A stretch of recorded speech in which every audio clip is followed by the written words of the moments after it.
pag-asa. Marami ang tapos sa pag-aaral, maraming hindi kapwa naghihirap.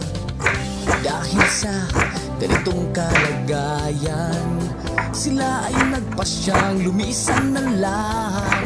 Lisanin ang bayan, lisanin ang pamilya. Sila'y nangingibayo at do'y umaasa. Doon kalabang mortal ay homesick kaibigan. Ang iba'y mapalad, iba'y naaapi ang kalagayan.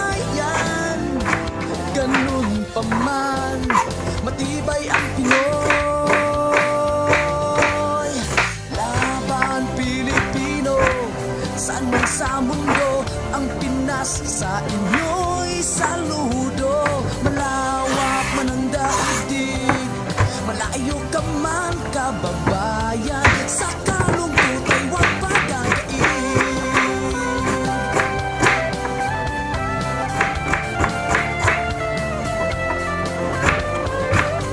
Saksi ang mga resibong naipon sa mga pamilyang nakaahon.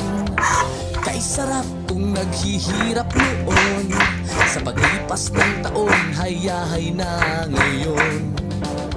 Dugo at pawis kanilang inialay, buwis na buhay ang paglalakbay. Hindi lang ang pamilya sa inyo'y nakasalalay.